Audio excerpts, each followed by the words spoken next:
Olá, meus meninos do primeiro ano, tudo bem?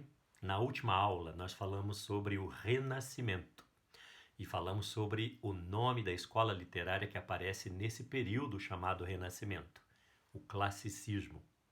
E o Renascimento, a gente sabe que ele envolveu a razão e a busca da razão que era utilizada lá pelos gregos e pelos romanos. Vocês vão pegar a apostila 2 de vocês e vão lá com o tio Fábio na página 62. Hoje nós vamos trabalhar essa página 62, a página 63. Começamos a ver um dos maiores poetas do mundo, na página 64. Vamos na página 65 até os exercícios da página 66 da apostila. Eu começo na 62 porque ela tem três exercícios muito interessantes sobre o que nós conversamos na aula passada, que é relacionado ao Renascimento, nesse período histórico maravilhoso. Nós falamos de Michelangelo, nós falamos de Leonardo da Vinci, nós falamos de Descartes e tanta gente importante. E o primeiro exercício ele é muito breve, ele mostra para a gente 5 figuras. E o exercício pergunta qual dessas figuras não estão relacionadas àquela essência do Renascimento. E a gente sabe que a essência do Renascimento, pelo menos na arte, é misturar a filosofia, a técnica, a razão, a religiosidade, a ciência. E aí o exercício pergunta assim: qual destas figuras não está relacionada ao pensamento dessa técnica utilizada no Renascimento? Se você pegar ali a letra A, o nome da gravura é O Homem Vitruviano, da Vinci. Na letra B, Escola de Atenas, de Raffaello. Na letra C, A Virgem do Fuso, de Da Vinci. A letra D, A Dança de Casamento, de Bruegel. E na letra E, Lição de Anatomia, de Rembrandt. Qual desses não está envolvido com a questão de técnica e razão? Ô, gente, olha a letra D, dança do casamento, alegria, multidão. Tá falando de umas coisas muito pouco relacionadas com questão de técnica, com questão de aliar filosofia, história, arte, ciência, religiosidade. Fica bem óbvio esse aqui, né? Vocês iam saber facinho. No exercício seguinte, a gente tem alguns textos. Na verdade, nós temos 3 textos falando sobre as questões do Renascimento e do Classicismo. E o exercício é muito breve, muito fácil. Ele pede para você assinalar qual a resposta incorreta. E na letra A está dizendo assim: nesse período, no século XVI, basicamente, em 1500, só era valorizada a produção artística italiana. Não, nós estamos falando de Portugal, nós estamos falando de grandes poetas, nós estamos falando da França, nós estamos falando da Inglaterra, nós estamos falando de toda a Europa, de todo o mundo ocidental voltado para o pensamento racional ali do Renascimento. Então não está circunscrito apenas à Itália. Tirou. Nasceu na Itália, mas não ficou na Itália, espalhou-se por toda a Europa. E no exercício terceiro, nós temos também 2 gravuras, 2 quadros. Um deles é do Giotto, o texto primeiro, e a segunda gravura é La Mona Lisa, de Leonardo da Vinci. E o exercício pergunta o que cada uma dessas figuras representam. É meio fácil também, né, meninada? Olha a letra C, está dizendo que a gente tem uma valorização de uma arte do século XIV, 1300, da religiosidade, né, do teocentrismo. E no quadro do texto segundo, nós temos a Mona Lisa, a ideia da perfeição do corpo humano sendo mostrada em toda a sua técnica. E o quadro mais conhecido, mais famoso do mundo, a Mona Lisa. Então é a letra C que diz isso, né? A demonstração de religiosidade típica da Idade Média no primeiro quadro e a figura humana sendo o centro do interesse do Renascimento. Lá na página 64 agora, terminados os exercícios, a gente vai falar de uma das obras mais importantes do mundo, feita por um português, em pleno classicismo, que é o nome dessa escola literária que a gente passa a ver agora. No classicismo são todas essas observações que a gente viu sobre o Renascimento. O uso da razão, o uso da técnica, o uso do conhecimento greco-romano, também chamado greco-latino, esse retorno a esse pensamento clássico e a ciência e a razão ganhando destaque. E nós vamos ter um cavaleiro chamado Luís Vaz de Camões, um dos maiores poetas do mundo. Eu sempre digo que toda vez que falar o nome de determinados poetas, de determinados artistas, a gente tem que fazer uma reverência, e esse é um deles. Uma reverência daquela de deitar no chão com a cabeça para baixo e reverenciar totalmente a grandeza do poeta Camões. E a gente começa com uma imagem muito bacana lá de Lisboa, que é uma homenagem aos navegantes portugueses, né? O padrão do descobrimento. Veja que escultura magnífica que nós temos lá em Lisboa.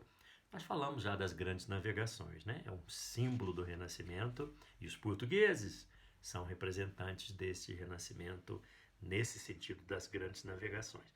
Depois a gente fala de coisas que nós já sabemos, não vamos ficar repetindo não, sabe? Porque a gente está vendo aqui embaixo o gênero narrativo. Nós estudamos isso na própria literatura, né? Os elementos da narrativa. Vocês fizeram até vários trabalhos para o seu tio. Personagem, ação, tempo, espaço, enredo, narrador.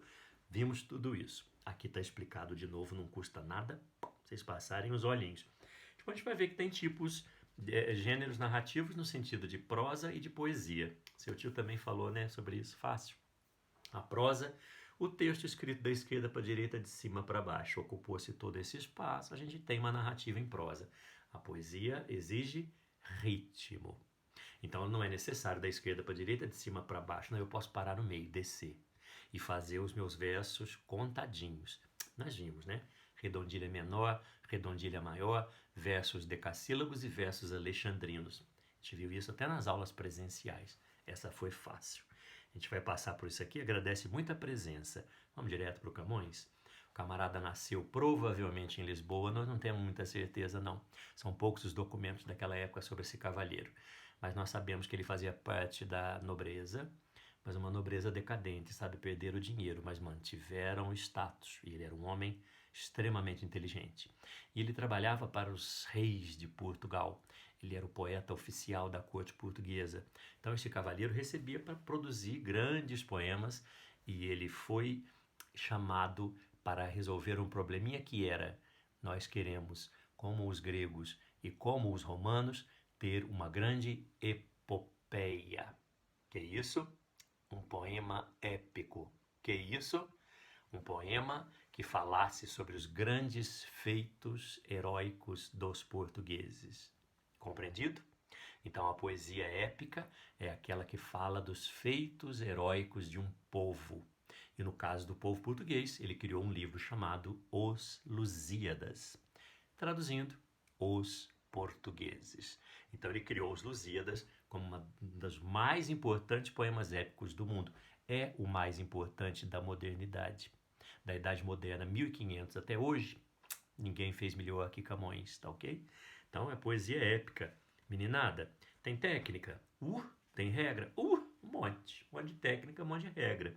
E isso começa lá na página 65. Olha lá como é que são estruturados os versos, as estrofes, como são estruturadas em Os Lusíadas.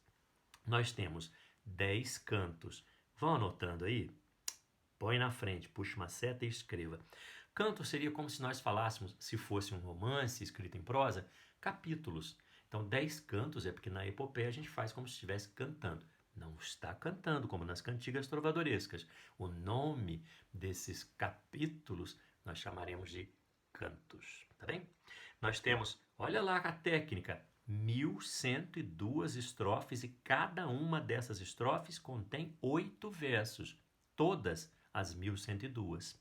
Yes? Técnica. Então, se nós percebemos que temos 1102 estrofes, 8 versos em cada, multiplicou, 8.816 versos.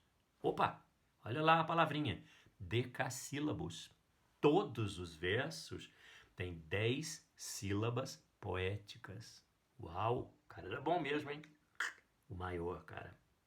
E depois, os decassílabos não eram apenas decassílabos simplinhos, não. Tem nomes, heróicos ou sáficos. Que isso? Nós fizemos a escansão, né, de alguns versos, caiu até na prova. Nós fizemos a divisão poética do verso. E fazendo a divisão poética do verso, quando é decassílabo, a gente nota que tem 10 sílabas poéticas. Só que não é qualquer coisa chamado de decassílabo heróico, não. É quando o poeta programa para que a sílaba mais forte seja a sexta e a décima. Quando você ler o verso e perceber que a força da tônica da sílaba mais forte é a sexta e a décima, nós chamamos de decassílabo heróico. Faz favor de dar um exemplo. A gente pega logo abaixo, quando a gente começa a ler a primeira estrofe dos Lusíadas. As armas e os barões assinalados. Seu tio já deu a dica, né? As armas e os barões assinalados. A última a gente corta porque é átona. Então ficou na sexta e na décima. Rões e lá. Então é chamado de decassílabo heróico. E o sáfico, que está logo abaixo ali, ó, decassílabo sáfico, que é menos frequente, as tônicas são nas sílabas 4, 8 e 10. Vamos na página 66? Lá na 66, no exercício primeiro, pega para mim o segundo verso. O primeiro é assim, aqui só verdadeiros gloriosos. Segundo verso, divos estão porque eu, Saturno e Jano. Pega esse verso, o segundo. Como esses decassílabos sáficos são raros, nós vamos pegar ele aqui na página 66, lá no exercício primeiro. Faz a divisão comigo. Divos estão porque eu, Saturno e Jano. A última é fraca, a gente mata. A quarta, a oitava e a décima são as mais fortes. Esse cara é doido, tio. Ele é gênio. Ele é genial, Camões. Então ele fez apenas versos decassílabos heróicos ou sáficos. É um gênio da literatura mundial. Contar, viu? O sujeito é bom. E, terminando lá na página 65, a estrutura dos Lusíadas, o esquema de rimas é A, B, A, B, A, B, C, C. Que isso? O nome disso é, puxa uma setinha aí, oitava rima. Quando nós tivermos 8 versos numa estrofe e o finalzinho das palavras do final do verso tiver uma rima parecida, a gente vai colocar as letrinhas e vai ser sempre A, B, A, B, A, B, C, C.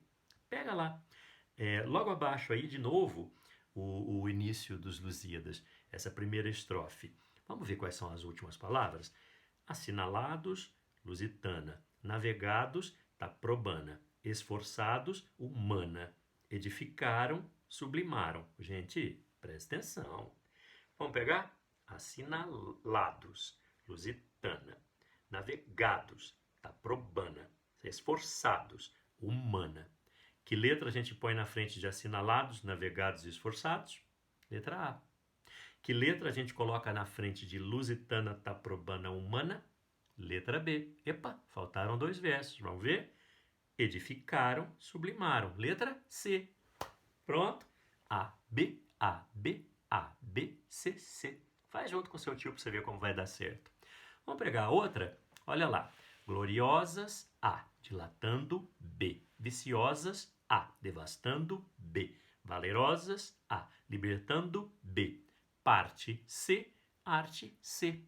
Então, todas as 1102 estrofes dos Lusíadas têm oitava rima. A, B, A, B, A, B, C, C. Licença? Isso é técnica pra caramba, hein, meninada? Lá na página 66, a gente tem alguns exercícios para fazer. Na verdade, são só 2. Faz para mim, tá? Então, essa parte técnica dos Lusíadas, nós concluímos aqui. Um grande beijo, muita saudade. Até a próxima aula.